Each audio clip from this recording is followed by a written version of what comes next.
You're listening to The Audacity.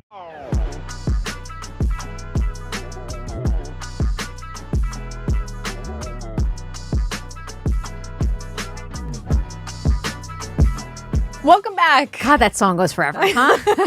It's a sick beat. It lasts a long time. Hi, Karen. Hey, Amanda. I'm Karen. I'm Amanda Gale. Sorry. You guys already figured it out. If you know, you know. We know you know. You're wearing your alma mater. So cute. I am. I know. I'm catfishing people into, on the poster, I had my boobs out, and I just haven't done that since. Right. In the entire time we've done this podcast, except the beginning. But yeah, I'm in my college era. Yeah, it's fall. We're like fall girlies. Right. I just, if I'm not wearing burgundy, I'm wearing a sweatshirt. Literally. Back in college, well, I won't say this because I'm going to show my age. Forget I said that. But yeah, we're just like fall girlies, and we're just like, What were you going to say? Back in college, what? There was an era. Okay, it wasn't college. It was it was way before college. It was Right. middle. Let's say it was middle school. The uniform was Uggs, leggings, and sweatshirt. The golden years. Yes. You remember Uggs? The height of fashion. Do I remember Uggs? I had to get rid of my pair of Uggs last winter because I had worn a hole through them. You still wear Uggs? I did last winter. Were they in style last winter? No. To do a deep dive in the Ugg. I bet that every company has like a Netflix documentary attached to The it. rise and fall of Ugg. Literally, I really would love Netflix. If you are watching, do a documentary in the Ugg boot because I am fascinated by the psychology of that company. 1,000,000%. Because they were everyone was like, they're ugly, but we all bought them. We all wore them. And went through them at a rate of like one per winter. And can I say, I remember when that first came out, that trend, I go, I will never wear them. They're so ugly. And I ended up buying them. Ugg boot. Famous last words. Maybe we'll, do you want to do a documentary? You want to produce a documentary? 100%. I need millions of dollars. Do you have them? Achievable dream. Can you help us engineer it, Andrew? Yeah, we need someone to press the buttons on this documentary. It was Ugg boots, leggings, and a sweatshirt. That was the college look. Well, because I was in a sorority, it was called like the lugs look. It was called like letters. Oh, it had a name. Leggings and Uggs. How cute were you? So long story short, then because you said the word millennial, I just got triggered by a clip that I want to show you. But I remember they accused us of hazing. Hazing just means like you force people to do things they don't want to do. To get into a sorority. To get into like sorority. Fraternity. So they accused us of hazing the girls because they were all wearing the same thing. They thought the Ugg legging and letters was hazing. A punishment. It was no, but that's what every college person wears. We were obsessed. If you resisted and you didn't wear that, then you were weird. You were weird. Yeah, you got dressed for class. You wore jeans. Get out of here, you loser. Speaking of millennials, some people have two schools of thought. They think everything we do is wrong, but some people say millennials are getting it right. Can we play video number 3, Andrew? Millennials? Everybody hates on millennials. Okay. But maybe we just realized something that every other generation didn't. Maybe we're just the first generation that had all the convenience at our fingertips and realized fast and easy doesn't always equal fulfilled. It might be that we're just the generation that figured out knowledge is power, but too much information, crammed down our throats continuously, especially the negative type, isn't actually good for anyone. I think it might be that we got told we would be happy if we got all of the things and achieved all the awards, and then found out that wasn't the case. I think this generation might have figured out that simply grown food in your backyard, having friends close by, not caring about labels might be the actual way. Maybe we're just the first generation that had a chance to achieve most of the things we were chasing in this society and found out they weren't worth the chase. It's so funny. It's like millennials have discovered what it's like to be over 30. Like what she's just describing is like people over 30 are just like, I think it's good to just have my family and friends nearby. Right, that's have a job that I like and maybe grow a vegetable every once in a while. And then when you're in your 20s, and I literally mean the line of demarcation is at 29 and 364 days. You know what I mean? Like it is right there. And then you cross over and you're like, oh, I don't like... Honey, I'm going to wear my fake Uggs. Like, I just don't care. Right. It's not important. It's so not important. Right. That's what I'm saying. I agree with you. Everyone thinks that a young generation is so unique. Every young generation in history is idealistic. Right. Just is naive to the world.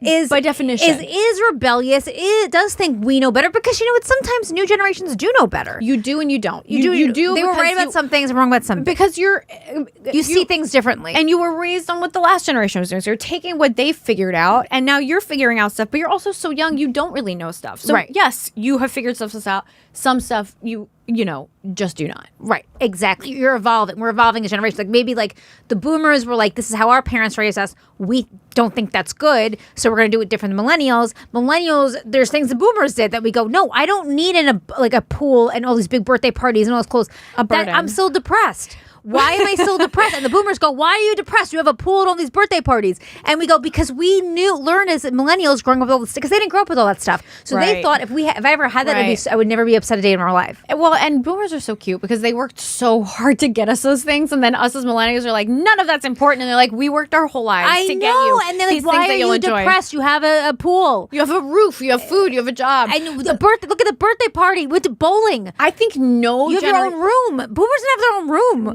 Literally not at all. Was a luxury. They're like, what could this child possibly be upset about? But I think no generation has done what she's just talking about. Like no generation has done I figured this stuff out that my ancestors didn't know more than boomers. Boomers' parents were like European medieval peasants. They all came from like trauma. They came from like medieval trauma. They had just abolished kings like 20 years before that. You know what I mean? Like they all survived a war. People who didn't own land couldn't vote. You know what I'm saying? Like then the boomers and that, like all that's like they literally revolutionized everything. And then their kids come along and are like, we hate you, mom and dad. I have my own room. Right, literally. No, right. The boomers, their parents survived, most of them, unless they were from like upper middle, like old money. Everyone's grandmother survived the Great Depression, came from like a war-torn country, survived anti-Semitism, racism, you name it, sexism, world wars, sexual assault, essay. Sorry. Yeah, no, yeah. 100, yes, exactly. And they didn't talk about it ever. And boomers are like, it's fine if you went through some stuff, we just like would prefer not to really discuss it. Like, they, instead of just completely locking it down, I just think the paradigm shift from boomers, from whatever came, we don't even know the name of the generation before boomers. No. It's the greatest generation.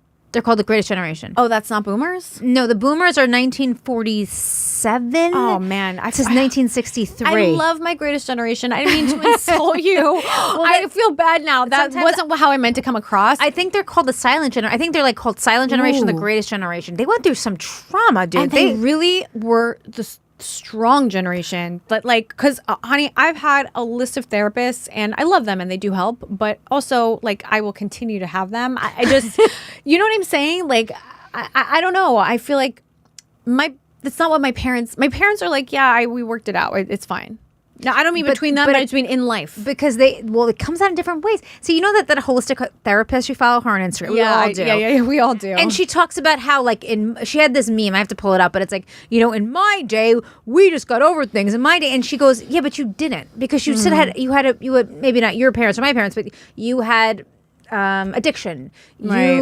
It comes out in different ways. Yeah. Millennials are just we're into self-awareness. We normalized therapy. Yeah, and I think we also popularized kind of how do I say, like working on getting over something, like not in really knowing that you're not over something and kind of wanting that to be a priority before moving forward with certain other things. Right. Whereas I know my parents' generation and also my parents who are like strong, great people were like, we just have to get on with it. Whereas with me, I'm like, let me work out this trauma. Obsess about it, analyze it. Before I have kids, you know what I mean? Before I get married, it's just how my life worked out. And I feel like it's how a lot of millennials' lives worked out, where we're like, I'm not like ready for all that stuff. And they were like, we'll do it and then we'll worry about ready later. Right.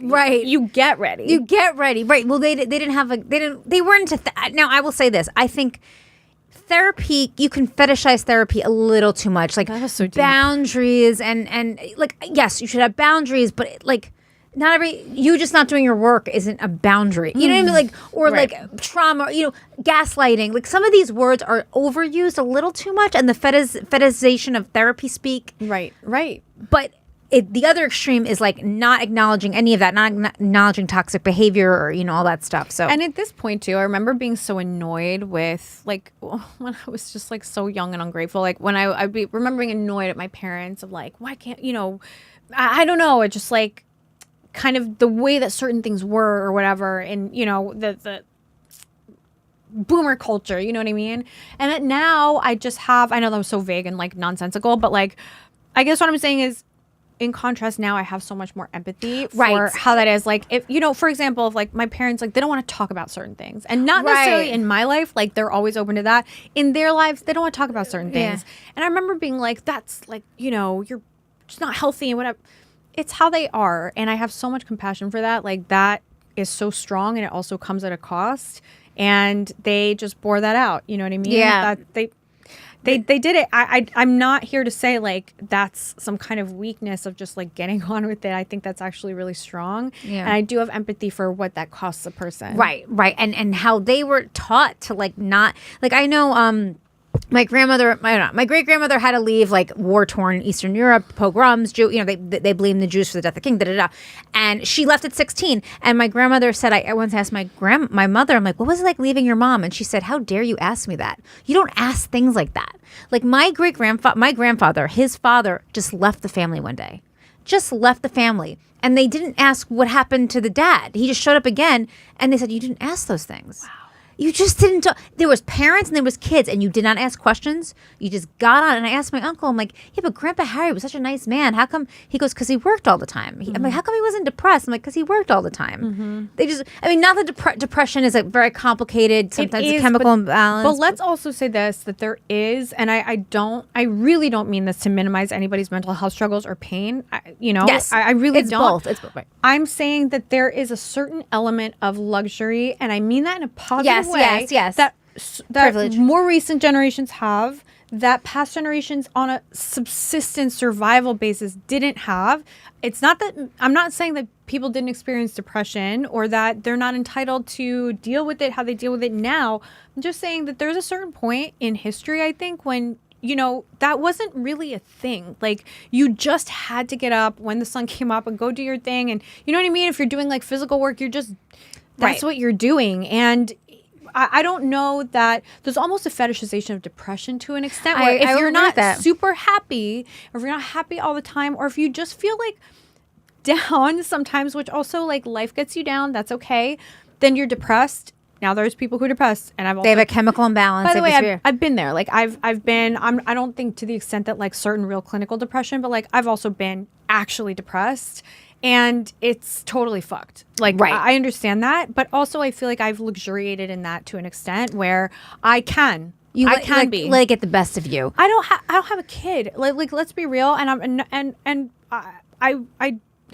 don't want to caveat every single thing that I say, and I'm not saying people with kids can't like surely you understand what I'm saying, but I don't have that. So it's like, I don't know, maybe the threshold changes at a certain point where you're like, okay, like I have annoyances in my life, and maybe I have things that get me down, but like I also have to kind of get up and get on with it. Yeah. And it's easier for some people than others. Some people have the clinical depression, they can't get out of bed. That's not, we're not talking about those. I'm not even talking about clinical that, depression. We're because talking about that's an illness. Right. That's a medical condition. I'm not talking about that. Some people cannot chemically be happy. They chemically are imbalanced. And that's been like for always, right?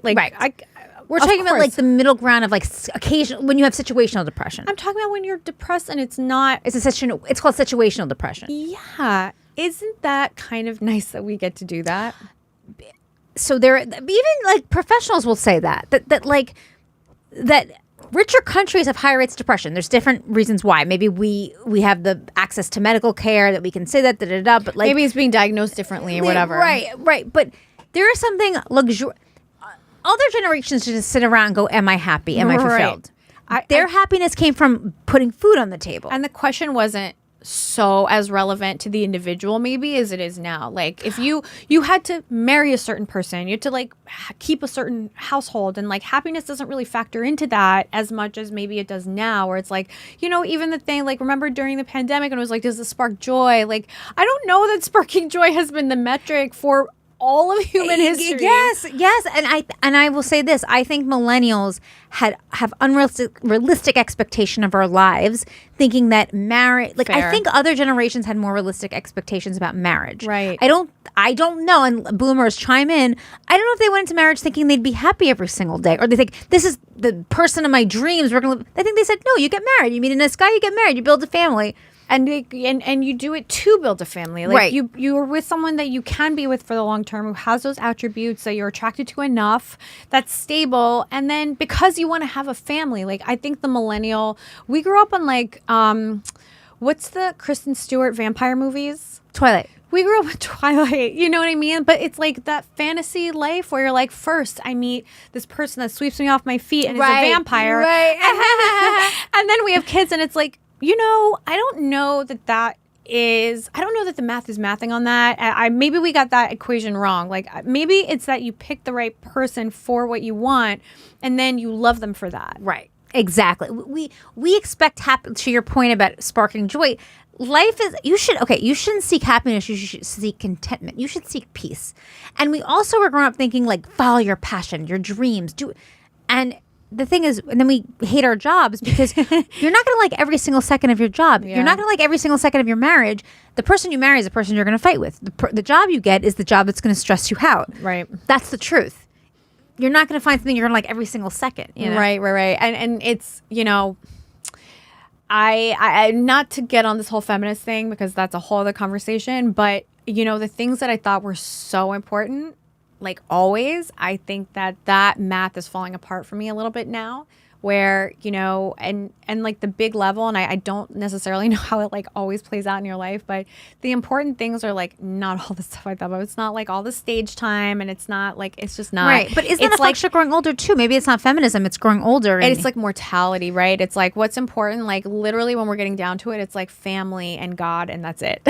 And like, how do you quantify, you know, what spirituality, connecting to the higher power. Right. Like, is that like the most, like, you know, you're going to have a podcast episode about that realization? I don't know. But like, you know, at a certain point, you just are like, to her point, like we're doing this and like, this is our job and like, we love it. But is it like so important? What's important about this? Like, it's like connecting with people. Do you know what I mean? Is it fulfillment? So millennials ask, am I fulfilled? Yeah. Boomers are like, what's the bottom line? Can I put food on the table? Can I buy a pool? Can I buy another big screen TV? Can I buy another cruise?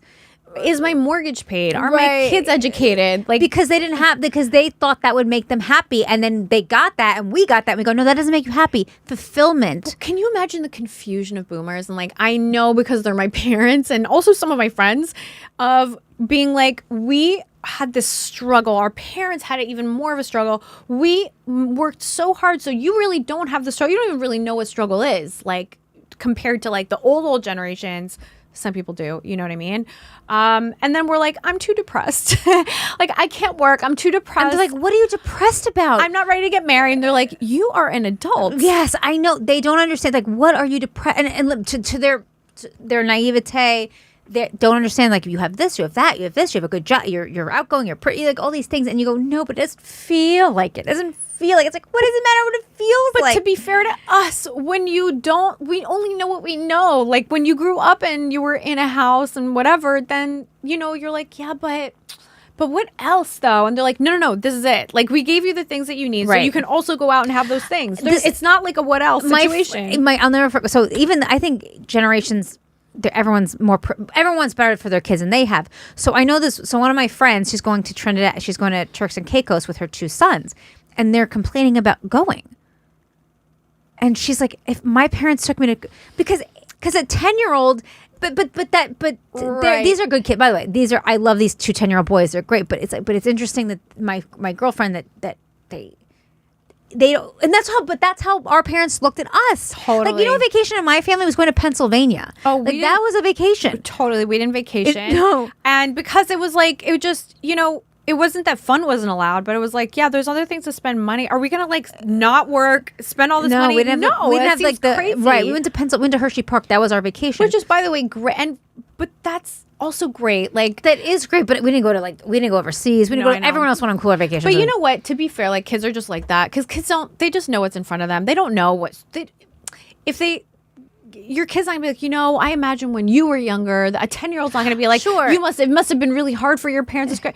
No, they're going, oh, I want to see this game and I want to know, but my parents are taking me to Turks and Caicos. Right, but then it's your job as their parent to be like, I get where you're coming from, but like, actually, it's a privilege to be able to do these things, and you're gonna kind of get your act together because we're going, and you're gonna appreciate it. But right, and so that's how our parents look at us. They go, you just had a birthday party in a bowling alley, and you have you have your own bedroom with your own phone, and you post.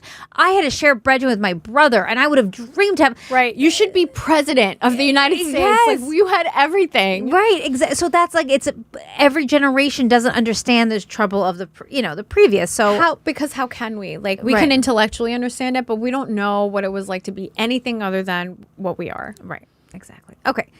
Ooh, we're deep diving. Do you want to see? Oh my God. Do you want to hear? Okay. Actually, I want to show you this like really funny clip. So basically, someone found their husband on Tinder, and good for them. She doesn't know if it's real or not. Can we play video number 1? Husbands on Tinder. So this video is going viral right now because this girl came on and talked about how a Tinder profile that she found has pictures of her husband as the profile pictures that she took and has been cropped out of. And she thinks that it is a fake profile where someone stole all of the photos and has put them up. She goes through each photo, talks about how, like, she took this photo, goes through all the personal information that the person who is not her husband put as their Tinder information. And, like, most of it doesn't match him, except the height. And this is like a 3-minute long video, you guys. She is really committed to believing that this is not his profile. But then she says that she doesn't understand how someone would have even gotten her photos because her Facebook profile is private. Sweetie, the comments are the real winners here, though. They're like, the call is coming from inside the house. I'm gonna hold your hand when I say this. Katie, let's put on our thinking caps for this one. And she is like defending this to the ground. A bunch of people commented and she's responded with videos to those comments. But what are the odds that someone who says they are as tall as your husband has access to all of the photos that you have taken of him and cropped you out of is not actually your husband, and they're just someone pretending to be your husband to chat online with girls? If I was going to make a fake profile as someone, I would probably use like a model, right? Like I would be unbelievably hot and not just like a normal looking person who is also 5'11". Whew. First of all, I want to say that 5'11" is a perfectly good height. Yeah, that's a beautiful height. I think it's like for a man, like you're good. I don't want to men don't be insecure, but well, what are your thoughts? What do you think? Is it? I actually feel badly that I showed that clip because I Why? think because I feel badly that she doesn't know that her husband's cheating on her. To be fair to her, there are constantly accounts of like anyone can go through your account and take your photos and then make a duplicate account and then be messaging people with that. Like that happens to people all the time who aren't necessarily famous. Like have you ever like been, on someone's Instagram stories and they're like, if you see this account, report them because that's not me. Oh yeah, those hacked accounts. Yeah. It's not even hacked though. It's like somebody just started a new account with their pictures. But they're usually like, oh my God. They're usually like public people. They're usually like, verified Instagram influencers and stuff like that, right? Or you're just a person, but your account isn't private, so people can see you, right? So the part where, because I was just like, it could happen, until she said, they were pictures that I've taken. Okay, fine. Maybe it's on a public account, right. But then it's a private account. So how would someone have even access to those pictures? All you need is access. You don't have to be the world's most good-looking person. Like, I just don't think that. But how would that person access? And by the way, 5'11" is a very common height, so we could have just said that. But to have those pictures that are private on a private account.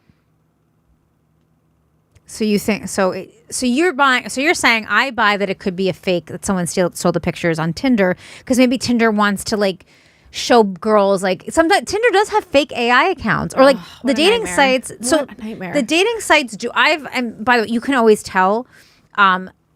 You can tell because first of all, these men look like they're made in factories. I almost want to message Hinge. I don't know if it's Hinge or maybe another company, and be like, women don't like this.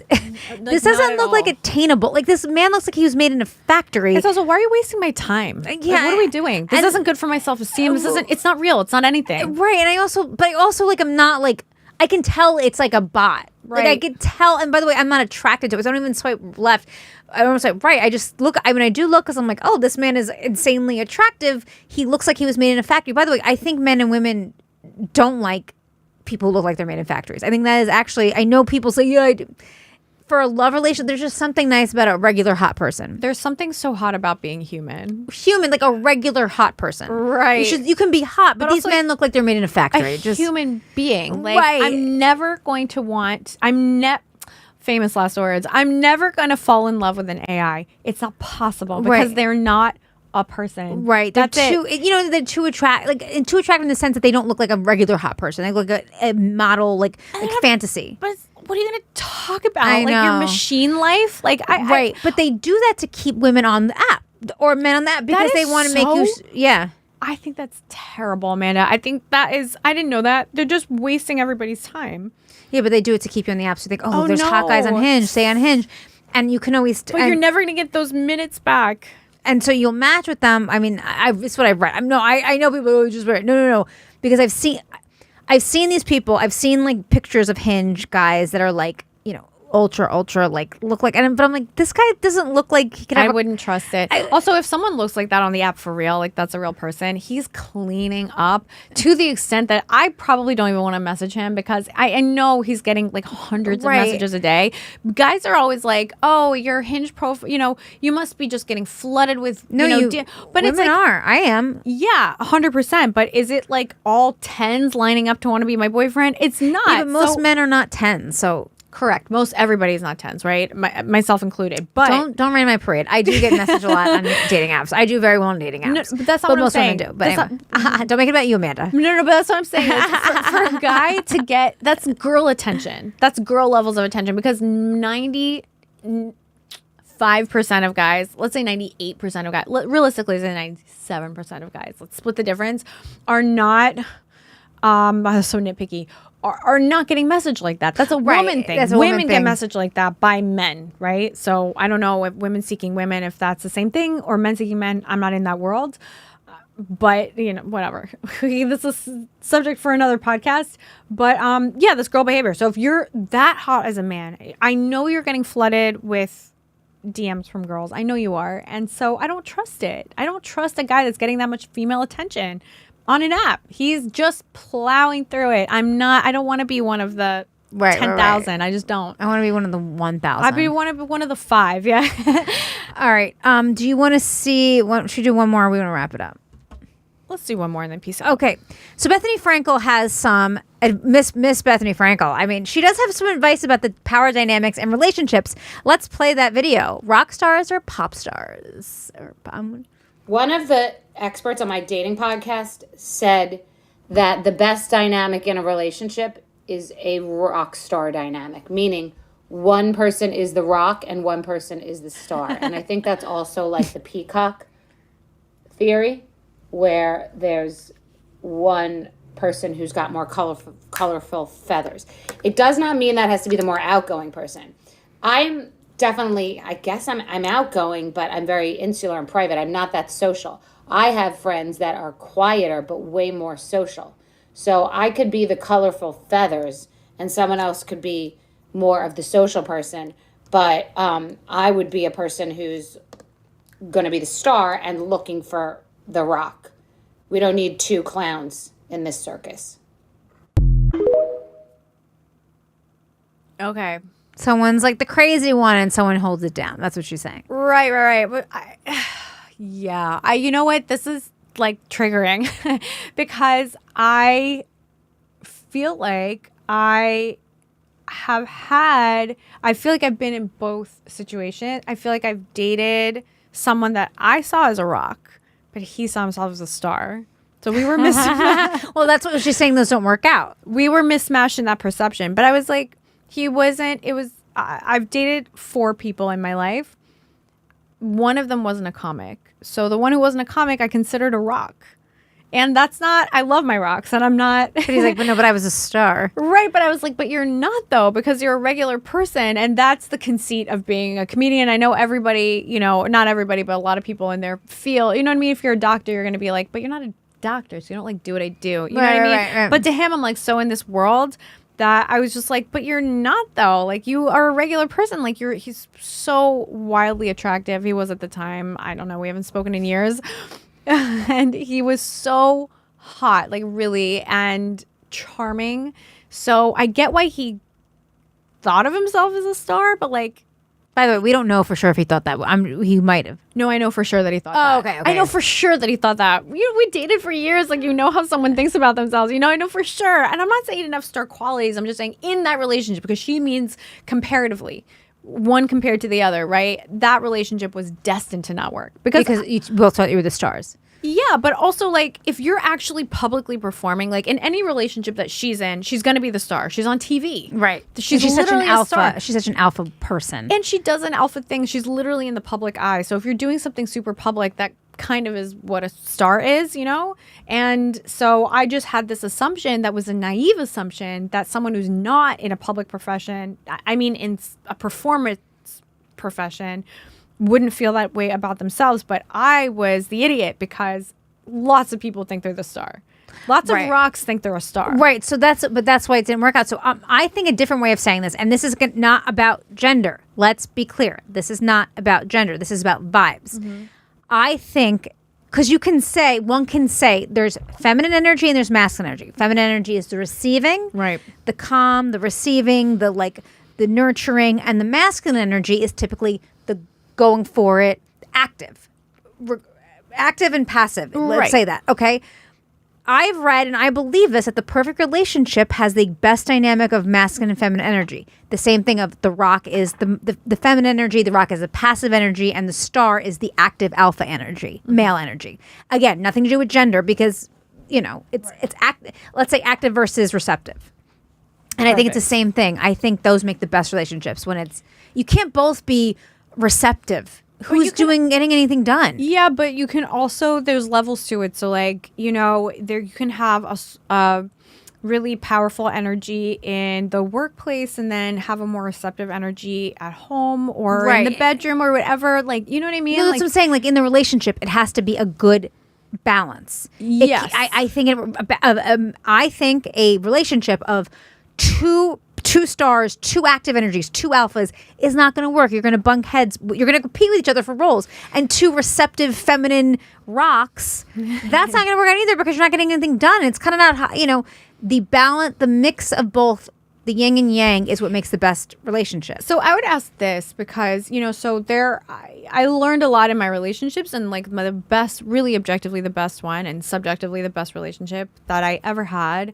I feel like there was rock and star energy, rock and star, that was like we took turns almost. Does that make sense? Oh, like maybe in the house you were the rock, like you're the alpha in the house, but the beta in public. But also, okay, sometimes like that, right? But like, I mean, he's so accomplished and so professional, like really like highly an accomplished person and like is actually a star. But we both do these very public facing things or whatever. So like there were times when like he was in his, you know, in his element and I was happy to play a support role because I was there to be supportive and it wasn't all about me. And then there were times when it was kind of about me and he was so supportive. So, interesting. Do you know what I mean? Like it wasn't like, this wasn't a relationship where when he was doing his thing, I was competing. And then when I was doing my thing, he was getting petty. Like it wasn't like that. You were partners. Yeah. So maybe we're all just because people say that's another conversation we should have. Do you seek a partner or are you seeking a partner, an equal versus seeking your yang or your yang?